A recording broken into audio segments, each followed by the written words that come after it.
Glory, glory, Red Devils, and a huge welcome to my fellow football fanatics. Now, thanks to a Fergie time goal by Casemiro, who paid the price with a bit of blood from his forehead, with which he scored the goal, of course. Oh, and there we go. This is a second goal for Odisha FC against East Bengal. For those of you who have no clue why I digressed like that, I'm watching the Indian Super League in which I support Odisha FC, who used to be Delhi Dynamos. And at the end of this episode, I will just go for 15 seconds and show you my memorabilia from that as well, because I met Mikael Silvestre, Manchester United's ex-defender, when Odisha FC were Delhi Dynamos. But that aside, and I must give a huge thanks to Mr. Raj Atwal for having persisted and staying in the game of Indian football for so long after his stint in English football. But that aside, I will be recording a shorts highlight for this goal as well. Very fortuitous. Just slips in under the defender's legs. The goalkeeper getting no chance at all. And I think that's a great time to get ahead. The second half is well underway. But digressions aside, let's talk about Manchester United versus Nottingham Forest. Of course, Sir Alex Ferguson was in the stands, which is why that Fergie time goal was all the more special. And in case you haven't seen my other videos, the autobiography of Manchester United's legendary manager is named Never Give In, which is also the motto of my alma mater, the Lawrence School Sanar, where I started playing football and fell in love with Manchester United. Mainly it was due to David Beckham, the number 7 in 1997, and then came that treble winning night in Munich against Bayern. Against Bayern Munich, not in Munich. And of course, we read about it a couple of days later, but those were not the days of live telecasts, right? 25 years ago. That aside, history is fine and all. Let's talk about the future, because what does Manchester United look like in the rest of the season? So we have a huge game coming up with Liverpool, because we will be facing them in the quarterfinals, which of course brings me to another sort of pointless statistic, but it goes to extend the legacy of the best club of all, just like my school is the best school of all, in which we are appearing in the quarterfinals of the FA Cup for the 48th time, overtaking Everton. But stats are just there to be broken. Records are just meant to be rewritten, and the past is history, the future is a mystery. So let's see what goes on in the rest of this season. For the moment, I would like to say that there was a very crucial coincidence, I will say. Anthony Elanga, an ex-Manchester United player, was in the Nottingham Forest playing 11, trying to make life difficult for us and succeeding. But in the end, we won out. As opposed to our match against Fulham, in which we lost, and Andreas Pereira was the ex-Manchester United player who was in that starting 11, and they managed to steal 3 points and, like I said, rewrite the records, because 20 years later, after they had won at Old Trafford, they managed to get the 3 points with a late winner once again. So that was very difficult to watch, as has been the 2023 part of the season. In 2024, Manchester United thankfully are doing much better, playing better, and showing that sort of winning mentality that used to make them the team they were. See, the players are all different, the manager is different, the times are different, but that teamwork that should be consistent, that focus on always trying to get that winning goal, always trying to get that equalizing goal, always trying to win 3 points or knock out the opposition, was missing for a long time. Jose Mourinho did manage to instill a bit of that mentality, but there has been a lot of turbulence, I will say, to put it mildly. And now Sir Jim Ratcliffe has taken over Manchester United's sporting activities by buying out a 25% stake. So all these changes at the top trickle down to the pitch, and that is where we need to perform at our best. All right. So coming to Manchester United's upcoming games, we are going to be playing the Manchester Derby away at the Etihad, and that is going to be a very tough game. I don't expect to win. Let's be realistic here. Manchester City are just way beyond the current Manchester United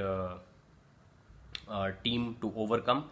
But you know, if Fulham can win against Manchester United, why can't the current Manchester United win against this heavy Manchester City side, I must say. Okay, so let me take you through a few, in fact 5 points courtesy Google's timeline between Manchester United and Manchester City. So Manchester City have won 4 of their last 5 Premier League meetings with Manchester United, losing 1, as many as their previous 13 beforehand. Second, Manchester United have lost their visit to the Etihad Stadium in the last 2 Premier League seasons, shipping 10 goals in the process. Don't remind me. 4-1 and 6-3. The Red Devils last had a longer run of successive away league defeats to rivals Manchester City from August 1952 to September 1955, which was 4 in a row. Wow. I mean, more than 70 years ago. Heavy.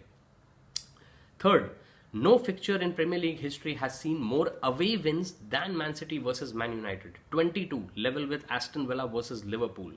Indeed, of the 54 fixtures to be played 40 plus times in the competition, the Manchester Derby sees the highest proportion of away wins. Now, all these statistics are meaningless when it comes down to match day, but you know, numbers entice us, enthrall us, and sometimes excite us too much. Manchester City have scored in each of their last 54 home games in all competitions. A goal here would equal their club record of scoring in 55 consecutive home games between January 2012 and January 2014, which is the time at which Sir Alex Ferguson retired and Manchester City started to overtake us in terms of not just intercity rivalry but overall Premier League domination.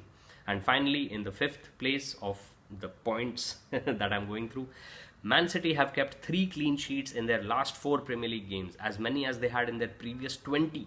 They're looking to record 3 consecutive shutouts for the first time since December 2021, but they haven't kept a clean sheet in both league meetings with Manchester United in a campaign since 1973-74, which is again 50 years ago.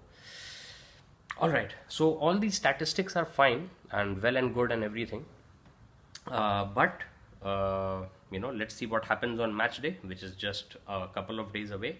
And at the same time, I also want to take this opportunity to take you through the previous 2 games, right? So for Nottingham Forest, it was heartbreak, and understandably so, because they had beaten us in the Premier League earlier this season.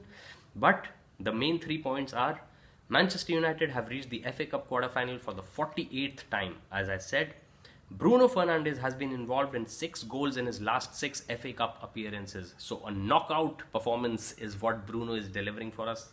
And since the start of last season, only Bruno has scored more FA Cup goals for Man U than Casemiro. And both these players combined to get us that very important victory. Each victory is as essential for morale as it is for the points and for progression in knockout stages. Because we are out of the EFL Cup, we are out of the Champions League, we are barely hanging in there in the race to be in the Champions League next season or even the Europa League. And finally, Fulham, who rewrote history, as I said.